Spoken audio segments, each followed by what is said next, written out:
Assalomu alaykum avvalambor. Xo'p, bugun sizlar bilan T7 modelimizda F75 xatoligi bo'yicha gaplashamiz. Mana shu T7 modelimiz bo'ladi. Bu ochiq varianti bo'ladi. Sizlarda yopiq bo'lgan korpusi bu ochiq varianti. Xo'p, bu shunaqa holatda ochib olasizlar. Mana shunaqa holatda korpusni, mana old korpusni ichkaridan mana tushadi o'z pastga tushib. Ko'p holatda F75 xatolik sirkulyatsiya nasosdan chiqadi. O'z ichidagi, uning uchun nima qilish kerak?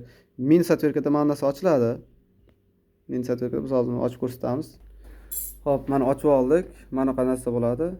Mana shu narsasi maydan chiqadi. Min satverkada mana ochib oldik. Min satverkada tagi latta chiqib olasizlar. Chunki buning ichida biroz suv bo'ladi.